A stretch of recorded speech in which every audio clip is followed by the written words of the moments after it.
দিল্লী ইউনিভাৰ্চিটিত আৰু মই হিষ্ট্ৰী অনাৰ্ছৰ দিল্লী ইউনিভাৰ্চিটিত পঢ়াৰ কাৰণে CUT পৰীক্ষা দিছিলোঁ।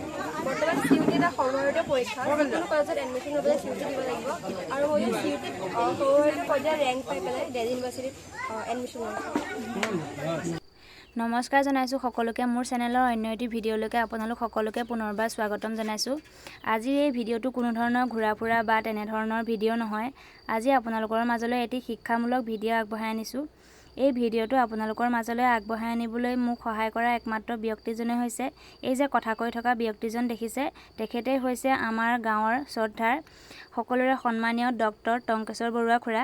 তেখেত বৰ্তমান নতুন দিল্লী স্থিত কেন্দ্ৰীয় চৰকাৰৰ অধীনত বৃহত্তৰ বৰ্ধমান মহাবীৰ মেডিকেল কলেজ আৰু চাবদৰ্জন হস্পিটেলত অস্থি আৰু ৰাজহাড় বিভাগত প্ৰবক্তা হিচাপে কাম কৰি আছে।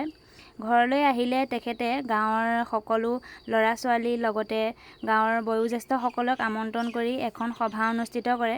ইয়াৰ উদ্দেশ্য কেৱল এটাই যে আমাৰ দৰে পিছপৰা এটি অঞ্চলৰ পৰা ওলাই গৈ তেখেতে যেনেদৰে নিজকে সমাজৰ দুজন লোকৰ সহায় হোৱাকৈ প্ৰতিষ্ঠা কৰিছে, ঠিক তেনেদৰে আমাৰ উঠি অহা প্ৰজন্মটোও যাতে আগুৱাই লৈ যাব পাৰে। তেখেতে যিমান পাৰে সিমান চেষ্টা কৰে বুজাবলৈ, সৰুসকলক উৎসাহ দিবলৈ। আজিও ঠিক তেনেদৰে এটা বিষয় লৈ আমাৰ গাঁৱতে এখন সভা অনুষ্ঠিত কৰি গাঁৱৰ সকলোকে আমন্ত্ৰণ কৰি আনিছে। আজি এই সভাখনত উপস্থিত আছে আমাৰ গাঁৱৰে শিক্ষক শ্ৰী ধ্ৰুৱজ্যোতি শইকীয়াৰ একমাত্ৰ জীয়ৰী প্ৰিয়াংকী শইকীয়া। তেওঁ বৰ্তমান দিল্লী বিশ্ববিদ্যালয়ত হিষ্ট্ৰী অনাৰ্ছ লৈ পঢ়ি আছে। আজি এই বিষয়টোৰ ওপৰতে কিছু কথা পাতিম আৰু এইখিনিতে আপোনালোকক এটা কথা কওঁ যে আমাৰ যিহেতু মিটিংখন ৰাজহুৱা স্থানতে অনুষ্ঠিত হৈ আছিল, সেইবাবে যিকোনো বয়োজ্যেষ্ঠসকলৰ কথা বতৰা বা সৰু ল'ৰা ছোৱালীৰ কথা বতৰা, কোহাল বা গাড়ী মটৰৰ যিকোনো চাউণ্ড আপোনালোকে শুনি ভিডিঅ'টো চাবলৈ অসুবিধাও পাব পাৰে। তাৰ বাবে মই আপোনালোকক ভিডিঅ'টোৰ আৰম্ভণিতে ক্ষমা বিচাৰিছোঁ। তেন্তে ব'লক আজি আমি মূল বিষয়টোৰ মাজলৈ আগবাঢ়ি যাওঁ। আৰু মই হিষ্ট্ৰী অনাৰ্ছৰ দিল্লী ইউনিভাৰ্চিটিত পঢ়াৰ কাৰণে CUT পৰীক্ষা দিছিলোঁ। বৰ্তমান CUT এটা সৰ্বভাৰতীয় পৰীক্ষা, যিকোনো কলেজত এডমিশ্যন ল'বলৈ CUT দিব লাগিব আৰু মই CUT সৰ্বভাৰতীয় পৰ্যায়ত ৰেংক পাই পেলাই দিল্লী ইউনিভাৰ্চিটিত এডমিশ্যন লৈছোঁ। হাই ছেকেণ্ডেৰী পাছ কৰাৰ পিছত কলেজ পঢ়িবৰ কাৰণে আমাৰ দিনত নম্বৰৰ ভিত্তিত কোনোবাই কটন কলেজত পায়, কোনোবাই দৰং কলেজত পায়, কোনোবাই কোনোবাই মাধৱদেৱত পায়, কোনোবাই দিল্লীত পায়। আজিকালি ইমান ভাল চিষ্টেম এটা হ'ল, হায়াৰ ছেকেণ্ডেৰী DUT এটা কুৱেট বুলি এক্সাম পায়। কোনে কোনে জানে কুৱেট এক্সামৰ বিষয়ে?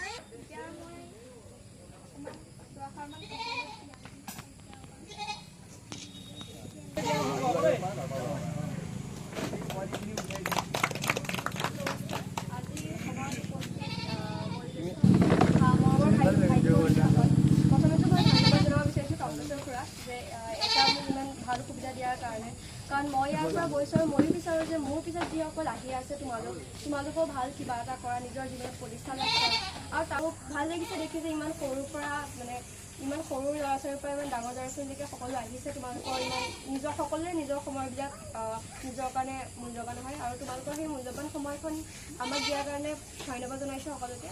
সেইটো মই ক'ব বিচাৰোঁ যে মই কেনেকৈ পাইছিলোঁ দিল্লী ইউনিভাৰ্চিটি। আগতে কি আছে, তোমালোকৰ 12ৰ যিটো পৰীক্ষা হয়, সেই পৰীক্ষাটো পাছ কৰাৰ পিছত তোমালোকে সেই পৰীক্ষাটোত যিমানখিনি নম্বৰ পাইছিলা, সেই নম্বৰটো অনুযায়ী যিকোনো এখন কলেজত তোমালোকে পাইছিলা।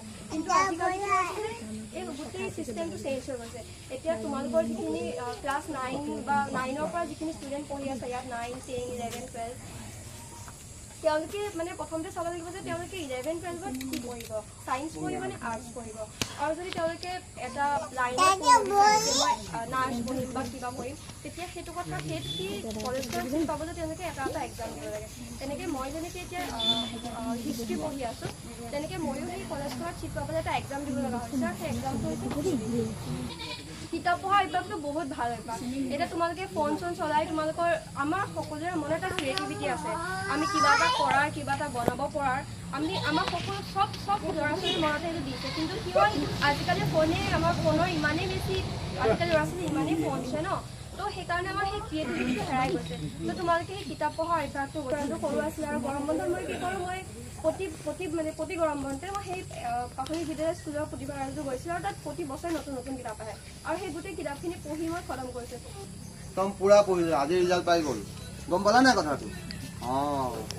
ভগৱানক পোৱা গধূলি সেৱা কৰা, সেইটো বহুত ডাঙৰ কথা অকণমান সেৱা কৰি ল'বা আৰু ভগৱানক সেৱা কৰি মানে মনতে ধ্যান কৰি ল'বা যে মই এইকণ সময় পঢ়ি তুমি মোক শক্তি দিয়া এইকণ সময় পঢ়ি এক মিনিট মই ইণ্টাৰভিউ কৰিছোঁ বহুত ডাঙৰ কথা এটা ক'লে এই সময় অৰ্জুনৰ লগত কোন ঘূৰিছিলে মহাভাৰতত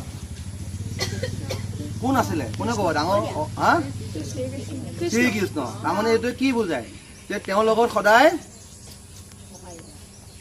ভগৱান আছিলে আৰু কৰ্ণৰ ৰথখন ফচি গৈছিলে কৰ্ণই অহংকাৰ কৰে ভগৱান নাছিলে তেওঁ পতন হ'ল আৰু অৰ্জুনৰ জয় হ'ল সেইকাৰণে সদায় কৈছে যে ভগৱানক ভক্তি কৰি পেলাই চলিলে আমি এইটো কোৱা নাই ভগৱান শ্ৰীকৃষ্ণই এনেকৈ ক'ব পঢ়ি থাকিব পাৰিব ভগৱানক ভক্তি কৰি চলিলে মাথাটো ভাল থাকিব স্পষ্ট থাকিব আৰু পঢ়াত তোমালোকে আগুৱাই যাব পাৰিবা আৰু বাহিৰৰ দেশবিলাকতকৈ ধ্যানটো এটা বেলেগ কিন্তু আমাৰ মহাপুৰুষজনে যিখিনি বৰগীত লিখিতে গৈছে যিখিনি নামঘোষাৰ নাম আছে আমি যদি নামঘোষাৰ নাম এটা পঢ়ি পেলাই প্ৰাৰ্থনা কৰোঁ মানে মন দি পেলাই সেইটোৱে বহুত এটা উপকাৰ কৰে গতিকে সেইটো কথা মই মহাপুৰুষ বুলি ক'লে কাৰ কথা ক'লে বাৰু কোনে ক'ব ভেৰি গুড মাধৱদেৱ আমাৰ এজন গুৰুৱে আছিলে কিন্তু তেওঁ শংকৰদেৱৰ কি আছিলে শিষ্য তেওঁক কিয় ইমান চোকা হ'ল তেওঁ গুৰুক বহুত ভক্তি কৰিছিল কোনে ক'লে শিষ্য বুলি কোনে কৈছিলে হাত দাঙাচোন প্ৰথমতে ভেৰি গুড কাম কৰা টাইমত লিখা টাইমত পঢ়া এইটো কি বুলি কয় টাইম টেবুল আৰু কি বুলি কয় ৰুটিন আৰু কি বুলি কয় আৰু মানুহে যে খুব কয় এই ঘৰখনত এটা চব খেলি মেলি হৈ আছে এইটো নাই কাৰণে কি বুলি কয় খং কৰিছে ডিচিপ্লিন কোনে ক'লে প্ৰথমতে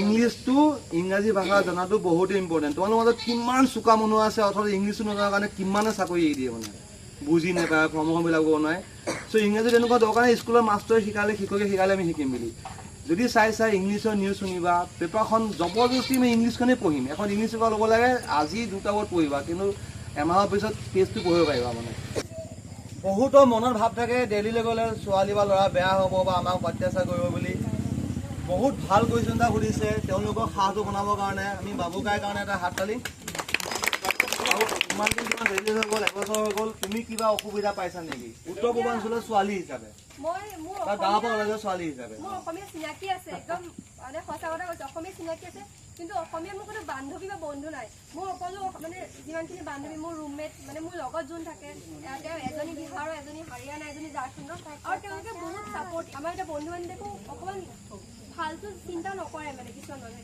কিন্তু বাহিৰত মই দেখিছোঁ যিমানখিনি লগ পাইছোঁ বাহিৰৰ মানুহ লগ পাইছোঁ বহুত ছাপৰ্ট বহুত সহায় কৰে যিমান প্ৰব্লেম নহওক তোমাক সহায় কৰিব পঢ়াৰ ক্ষেত্ৰত সহায় কৰিব বেলেগ ক্ষেত্ৰত সহায় কৰিব একো বাহিৰৰ ল'ৰা ছোৱালীৰ পৰা মই এতিয়ালৈকে একো তেনেকুৱা মানে মোৰ কোনো এতিয়ালৈকে বেয়া এক্সপিৰিয়েঞ্চ নাই মই একো বেয়া সমস্যা আপোনাক সুধিছোঁ যে আপুনি ফাৰ্ষ্টতে লৈছে আমি বুৰঞ্জী নৰ্থ ইষ্টৰ প্ৰেক্ষাপটত চাবলৈ গ'লে ভাৰতত প্ৰেক্ষাপটত চাবলৈ নৰ্থ ইষ্টৰ যিমান বুৰঞ্জী আছে সেই বুৰঞ্জীত ভাৰতীয় প্ৰেক্ষাপটত ইমান সমালোচনা বা আলোচনা হোৱা নাই